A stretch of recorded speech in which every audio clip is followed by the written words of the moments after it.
Keep your hands where I can see them. Officer Travis Cole's voice cut through the rain-soaked Virginia night, sharp enough to make the empty highway feel suddenly smaller. Marcus Reed sat behind the wheel of his black sport utility vehicle with both hands raised above the steering wheel, fingers spread, posture still, breathing slow. Red and blue lights flashed across the windshield and spilled over the wet pavement behind him. "My hands are visible, officer," Marcus said. His voice carried no anger, no challenge, just control. Travis stood several feet from the driver's door, watching Marcus as though every movement confirmed a danger only he could see. "Do not reach for anything." "I am not reaching." "Then stop moving." Marcus had not moved. The contradiction settled into the silence between them. Rain tapped softly against the roof. Somewhere beyond the shoulder, cars passed at nearly 60 miles per hour, their tires hissing against the wet road before fading into darkness. Marcus kept his eyes forward. He understood pressure. He understood fear. More importantly, he understood what fear could make people imagine when they stopped listening. "Officer, tell me exactly what you want me to do," he said carefully. Travis's jaw tightened. "Do not tell me how to do my job." Marcus did not answer.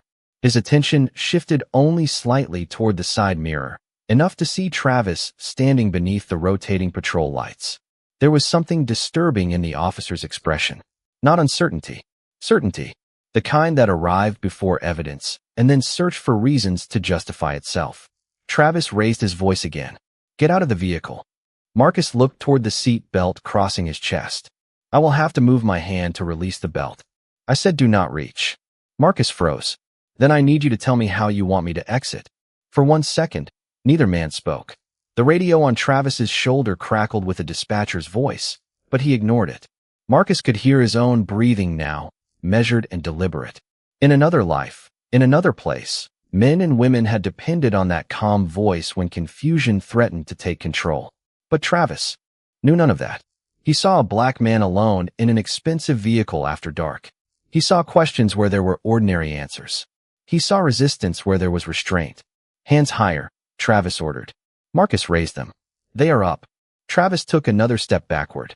His expression changed. Marcus recognized the moment immediately. The conversation was slipping away from facts. "Officer," Marcus said, "slow this down. Do not move." "I am not moving."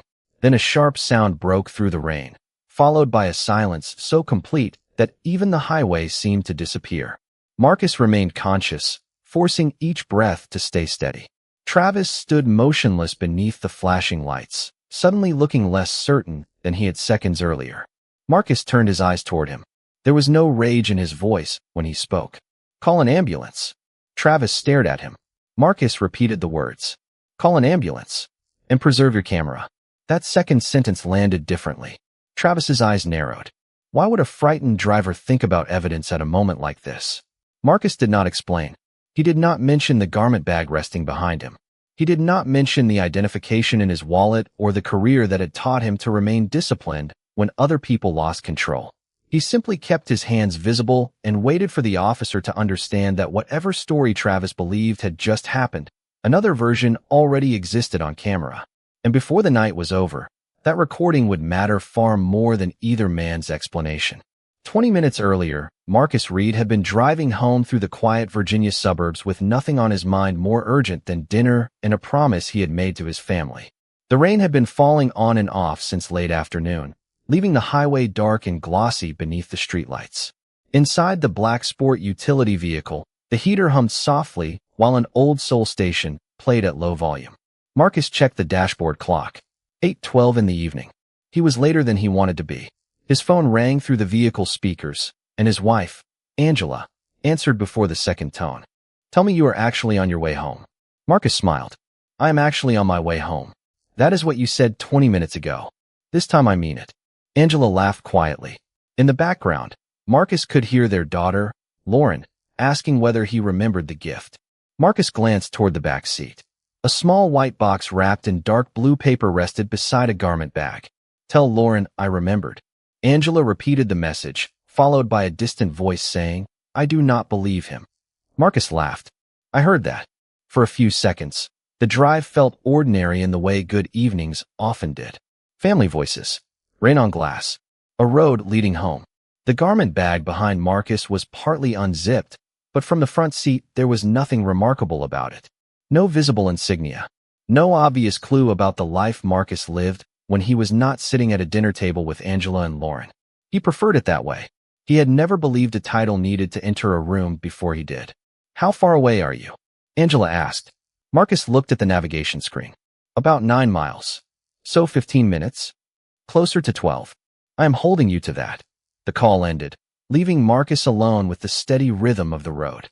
He adjusted his speed as the highway curved past a wooded stretch with fewer lights. A patrol car appeared in the rearview mirror several hundred feet behind him. Marcus noticed it but thought little of it. He checked the speedometer. 48 miles per hour in a 50-mile-per-hour zone. His seat belt was fastened. His headlights were on. Nothing seemed wrong. The patrol car stayed behind him through one intersection, then another. Marcus changed lanes carefully, using his turn signal well before moving. The patrol car changed lanes too. That was when he began paying closer attention. Red and blue lights suddenly flashed behind him, painting the interior of the vehicle in alternating color. Marcus looked at the mirror, then at the road ahead. No panic. No irritation.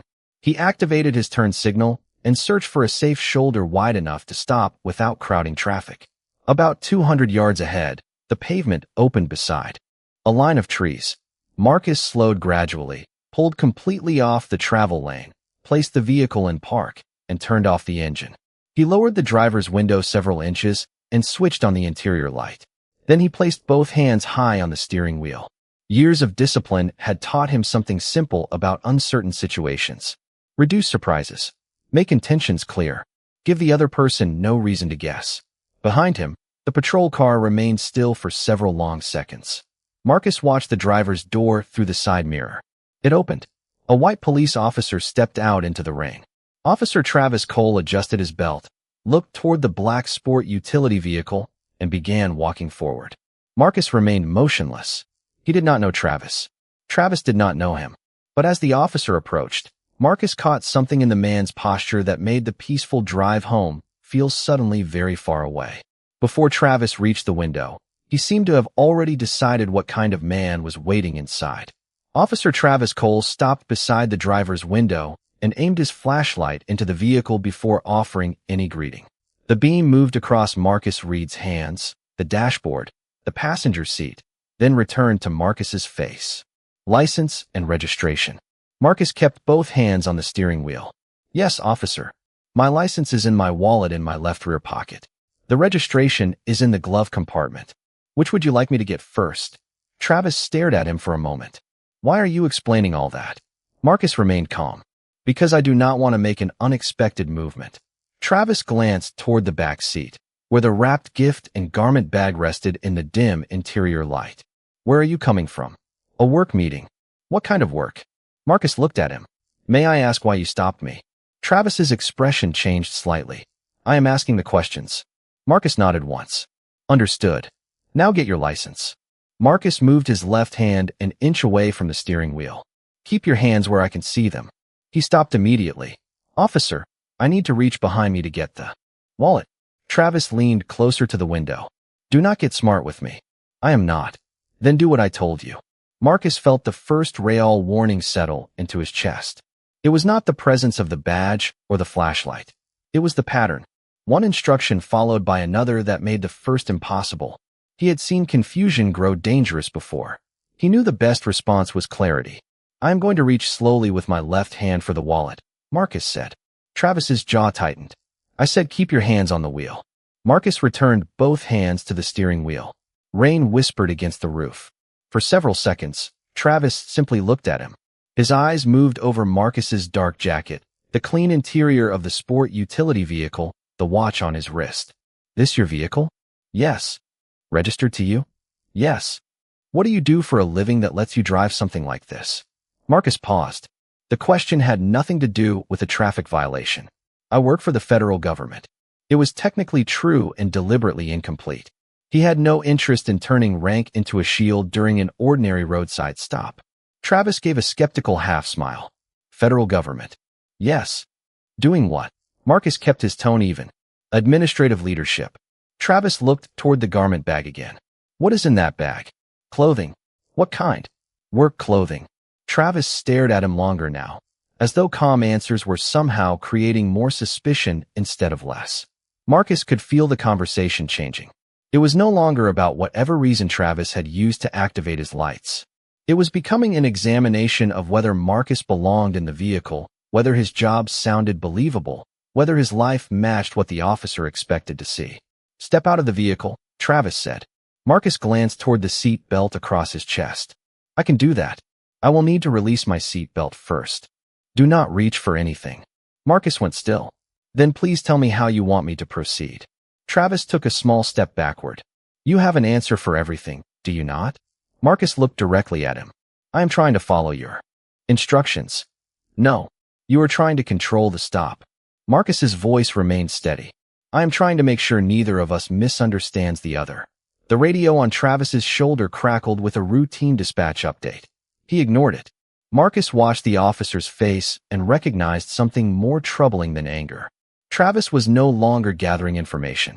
He was filtering every answer through a conclusion he had already reached. Marcus had not raised his voice. He had not refused a command. He had not made a sudden movement. Yet somehow, in Travis's mind, restraint itself had become suspicious. "Put your hands higher," Travis ordered. Marcus raised them above the steering wheel. "They are higher." Travis shined the flashlight toward Marcus's waist, then toward the floor near the seat. "What is down there?" "My wallet may have slipped lower when I sat down." Travis's posture tightened. "Do not look down." Marcus faced forward again. He thought about Angelo waiting 9 miles away. He thought about Lauren and the gift behind him. Then he looked at the officer reflected in the side mirror and understood something he wished were not true. Before Travis Cole knew his name, his profession, or why he was driving home that night, the officer had already decided that Marcus Reed needed to prove he belonged there. Marcus kept both hands raised above the steering wheel, his fingers open, his shoulders still, while Officer Travis Cole stood outside the window with the flashlight fixed on him. The rain had softened, but the tension had not. "Step out of the vehicle," Travis said again. Marcus looked straight ahead. "I will comply. I need to release my seat belt first." "Do not reach." Marcus did not move. "Then I cannot exit without moving one hand." Travis shifted his weight and stared at Marcus as though the explanation itself were an act of defiance. "You are making this harder than it needs to be." Marcus took one slow breath. "Officer, I am asking for one clear instruction. I already gave you one. You gave me 2 instructions that require opposite actions." Travis took a step back from the door. "Do not lecture me." Marcus remained quiet. The patrol lights continued washing the trees, the pavement, and the interior of the sport utility vehicle in alternating red and blue. On the back seat, the wrapped gift for Lauren sat untouched beside the garment bag. Only 12 minutes earlier, Marcus had been laughing with his wife about being late for dinner. Now every word mattered. Every movement mattered. He knew that sudden action would only increase the tension, so he did what years of discipline had taught him to do. He made his intentions clear. "My seatbelt is fastened. My wallet is behind my left hip. My registration is inside the glove compartment. I will not touch any of them until you tell me exactly what you want." Travis's expression hardened. "Why are you talking like that?" Marcus looked toward him. "Because I do not want you to misunderstand a movement." "You think I am confused?" "I think the instructions are conflicting." The answer landed badly. Travis's hand moved closer to his belt. Marcus noticed, but did not react.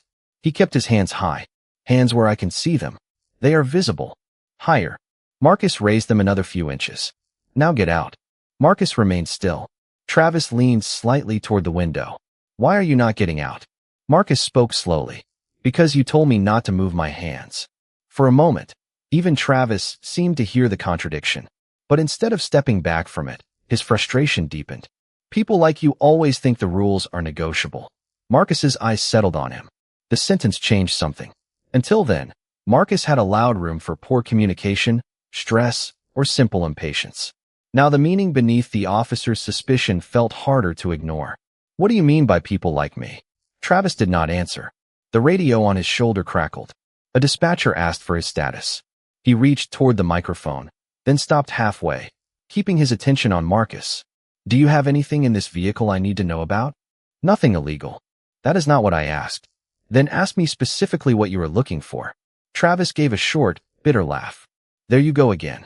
Marcus could feel the situation narrowing around them. The officer was no longer responding to answers. He was responding to an image of Marcus that existed before the stop had even begun. Officer, Marcus said, I am not resisting you. I am not arguing with you.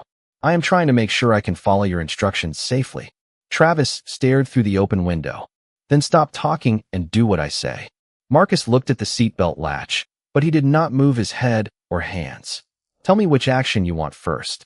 The question hung in the damp night air.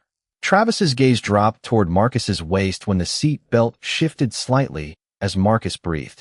His posture changed instantly. Do not reach. Marcus lifted his hands even higher. I am not reaching. Travis stepped back. Marcus saw the fear appear in his face. Not fear created by anything Marcus had done, but fear built from the conclusion Travis had carried to the window. Marcus spoke one final time, clear and controlled. My hands are visible. Slow this down. A sharp sound suddenly broke through the rain. Then came silence. Marcus remained conscious, forcing himself to breathe steadily while Travis stood beneath the flashing lights, staring at the man he had already judged before ever learning his name. For several seconds, Officer Travis Cole did not move. The flashing patrol lights continued to sweep across the wet shoulder while Marcus Reed stayed conscious behind the wheel, forcing his breathing into the same slow rhythm he had relied on through years of pressure. The radio on Travis's shoulder crackled again. Unit 14, status check. Travis finally reached for the microphone. Send medical assistance and a supervisor to my location. His voice was different now. The sharp certainty was gone. Marcus heard it immediately. Officer, he said quietly, do not move anything inside the vehicle. Travis looked toward him. What? Do not touch the wallet, the garment bag, the registration, or anything else. Preserve the scene. Travis stared at Marcus as if that request made even less sense than everything before it. You need to focus on yourself. Marcus kept his hands visible. I am. Within minutes, another patrol vehicle arrived, followed by an ambulance. Sergeant Linda Parker stepped out first, pulling a rain jacket over her uniform as she approached. She had supervised night shifts long enough to recognize the difference between a routine stop and a scene already beginning to unravel. Travis met her before she reached the driver's door. He would not follow commands, he said quickly. He kept reaching and changing what he was doing. Linda did not respond. Her eyes moved past him toward Marcus, then toward the interior of the sport utility vehicle. Was your body camera running? She asked. Travis hesitated for half a second. Yes. Linda noticed the pause. Good. Leave it on. She walked toward Marcus and lowered her voice. Sir, I am Sergeant Parker. Medical personnel are here. I need you to stay still while they assist you. Marcus nodded. Understood. As the paramedics prepared to help him, Linda noticed a leather wallet near the lower edge of the driver's seat. Is that yours? She asked. Yes. May I retrieve it for identification? Yes. Please document where it was found. Linda looked at him more carefully now, then reached for the wallet. She opened it and found a Virginia driver's license first. Marcus Reed, 46 years old. The registration matched. Nothing unusual. Then she saw another identification card tucked behind it. Her eyes slowed as she read the information. She did not react dramatically, but something in her expression changed. Travis noticed. What is it? Linda did not answer. She looked at the card again, then toward the garment bag on the back seat. Through the opening, she could see part of a dark service uniform, but no rank was clearly visible. She turned to another officer. Photograph the wallet where it was found. Preserve the vehicle exactly as it is. Secure the body camera footage, the patrol car recording, and the dispatch audio. Travis frowned. Linda, this was a traffic stop. She looked at him. It is an evidence scene now. The paramedics prepared Marcus for transport. Before he was moved, he looked toward Linda. Sergeant. Yes, sir. Make sure the recordings are preserved. They will be. Marcus gave a small nod. No threat. No anger. Just certainty. Travis watched as the ambulance doors closed and the vehicle pulled away through the rain. When the lights disappeared down the highway, he turned back toward Linda. Who is he? Linda looked at the identification card one more time before placing it into an evidence bag. You will get the full answer at the station, she said. Travis's face tightened. Why not tell me now? Linda met his eyes. Because right now, the most important thing is not who he is. It is what your camera shows. For the first time that night, Travis looked toward the small black device mounted on his chest, as though he had forgotten it was there. Linda turned away and began documenting the scene. Behind her, Travis stood alone beneath the fading rain, no longer certain that the story he had been telling himself was the story anyone else was going to believe. By the time Travis Cole returned to the station, the rain had stopped and the silence inside the building felt heavier than the weather outside. Sergeant Linda Parker was already in the supervisor's office with the identification information spread across the desk. Travis stood near the doorway, arms tense at his sides. "You said I would get the full answer here." Linda looked up at him. "You will." She turned the identification card so he could read it. Marcus Reed, United States Army. Colonel. Travis stared at the card longer than he meant to. "Colonel." Linda said nothing. The word seemed to change the shape of the room. Travis looked toward the desk again, as if another line of text might make the situation easier to understand. He never said anything about that. He did not have to. Travis frowned. If he had just told me who he was, maybe the stop would have gone differently. Linda's expression hardened. "Listen to what you just said." Travis looked at her. "What?" "You were saying you might have treated him differently if you knew he was important." Travis opened his mouth, then stopped. Linda continued. "That is exactly the problem." Across town, Marcus lay in a hospital room under soft fluorescent lights while Angela sat beside him holding his hand. Lauren stood near the window, quiet in a way that made Marcus more concerned than if she had been crying. The wrapped gift was still inside the vehicle on the highway. "You should have told him," Angela said softly. Marcus looked at her. "Told him what?" "Who you are." Marcus shook his head. "I told him everything he needed to know. My hands were visible. My movements were explained. My answers were clear." Angela lowered her eyes. She understood his point, but that did not make the night easier. A knock came at the door. Major Aaron Blake entered in civilian clothes, followed by a command representative Marcus recognized from headquarters. Aaron stopped near the foot of the bed. "Sir, the command has been notified. We are here to support you and your family." Marcus nodded. "Thank you." Aaron hesitated. "The department knows your rank now." Marcus's expression did not change. "That should not matter." "It is going to matter to them." Marcus looked toward Lauren, then back at Aaron. "Then make sure it matters for the right reason." Aaron waited. Marcus continued. "No pressure calls. No favors. No one contacts the police chief asking for special treatment.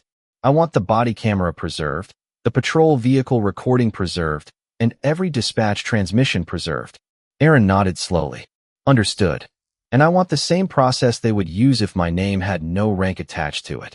The command representative glanced toward Aaron. Marcus noticed. "I mean it." Back at the station, Travis was still staring at the identification card when Linda closed the folder. "You need to turn over your body camera for review." "I already told you what happened." "Good. Then the camera should support what you told me." Travis looked away. He was acting strange. "How?" "Too controlled. Too careful with every word." Linda stared at him. "And that made you more suspicious?" Travis did not answer. Linda stood and walked toward the evidence cabinet. "Daniel, this is not about the fact that you stopped a United States Army colonel. It is about whether you decided who Marcus Reed was before you knew anything about him." Travis followed her with his eyes. "So what happens now?" Linda locked the cabinet and turned back toward him. "Now we stop relying on what either of you remembers." She paused. "Now we listen to the recording." Travis looked toward the body camera sitting on the desk between them. For the first time since the highway, the small device seemed more powerful than the badge on his chest.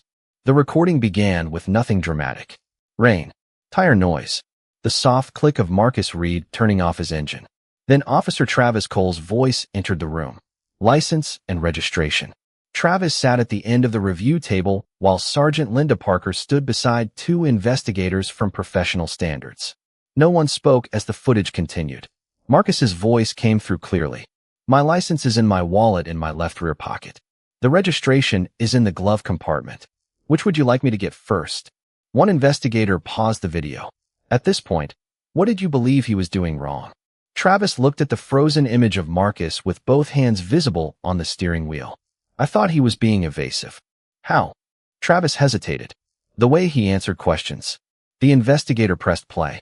They listened as Travis asked where Marcus worked, questioned whether the vehicle belonged to him, then ordered him to retrieve his license while also telling him to keep his hands visible. The commands sounded different inside the quiet review room than they had on the highway. Less confusing, more contradictory. Marcus repeatedly explained what movement he needed to make before making it. Travis shifted in his chair. He was controlling the conversation, he said. Linda looked toward him. Or he was telling you what he was doing so you would not misread it. Travis said nothing. The recording continued. Then his own voice filled the room. People like you always think the rules are negotiable. The investigator stopped the footage again. Silence settled over the table. What did you mean by people like you? Travis looked toward the monitor. I was frustrated. That was not the question. I do not know. Linda folded her arms. You knew enough to say it. The footage resumed. They heard Marcus calmly state that he was not resisting, not arguing, and only trying to follow the instructions safely. Then came the final sequence. Hands visible. A warning. Marcus asking Travis to slow the situation down. The investigator paused the recording before the incident itself. We also reviewed the patrol vehicle camera, she said. It provides a wider angle.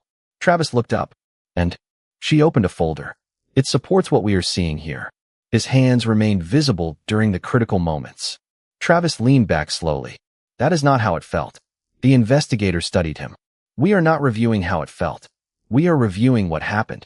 Then she placed 3 additional files on the table. Travis recognized the case numbers immediately. His expression tightened. Those complaints were closed. They were, she said. Now they are being reviewed again. One involved a black college student stopped near campus. Another involved a black father driving through a neighborhood after midnight. A third involved a delivery driver questioned about whether his vehicle belonged to him. Different nights. Different people. Similar language. Similar claims of conflicting instructions and assumptions about where they belonged. Travis stared at the folders. You are reopening these because Marcus Reed is a colonel.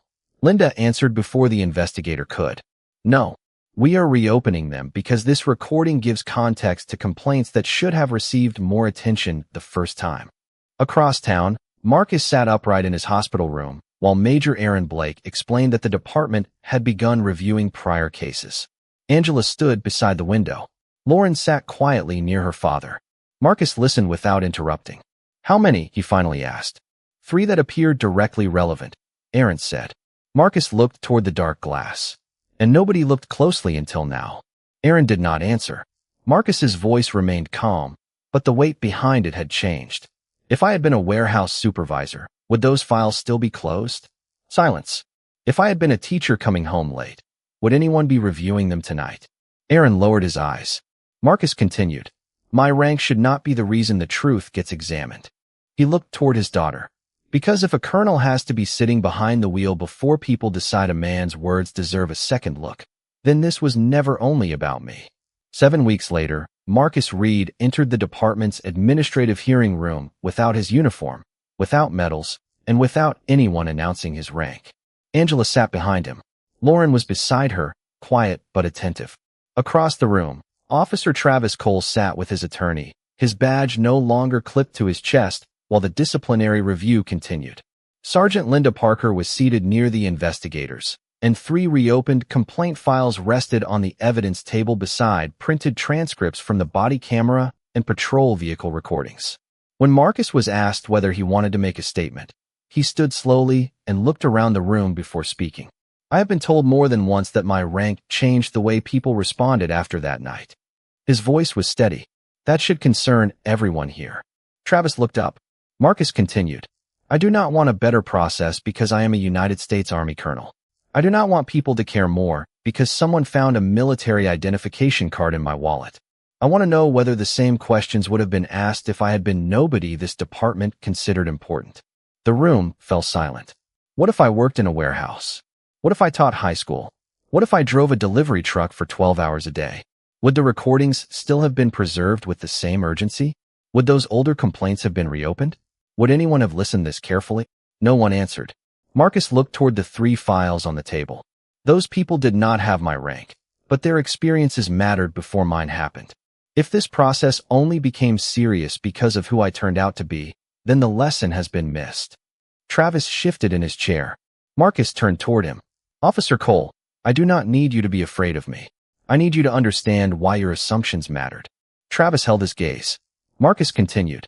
You did not know my name when you approached my window. You did not know where I worked, where I was going, or who was waiting for me at home. But the recording shows that you were already trying to fit me into a story before you had those answers. The hearing officer looked down at the documents in front of him. The investigation had confirmed conflicting commands, unsupported assumptions during the stop, and language that raised concerns about bias. The review of earlier complaints showed enough similarity to require additional disciplinary action and broader supervision changes within the department. Travis would remain removed from patrol duties while the final employment decision was completed. New procedures were being drafted for repeated complaint reviews, supervisor intervention, and de-escalation training. Marcus listened without satisfaction. This did not feel like victory. A system correcting something late was still a system that had allowed it to continue too long. When the hearing officer asked Marcus whether he believed the proposed actions were sufficient, Marcus paused before answering. Accountability is necessary, he said, but punishment alone does not fix judgment.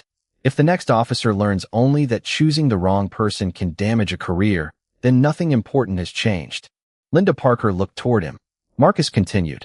The lesson cannot be that Officer Cole made a mistake because I happen to be a colonel. The lesson has to be that no citizen should need a title to be treated with patience, clarity, and dignity.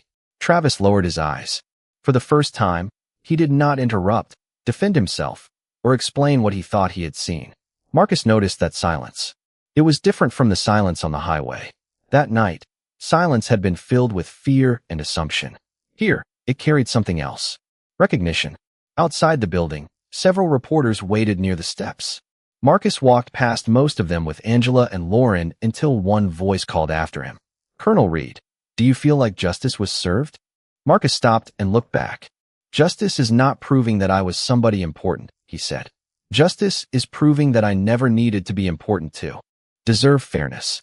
2 months after the hearing, Marcus Reed stood before a room of young officers at a United States Army installation in Virginia, wearing the uniform that had become such an important part of everyone else's understanding of his story. The silver eagle on his shoulders was visible now, but Marcus did not point to it.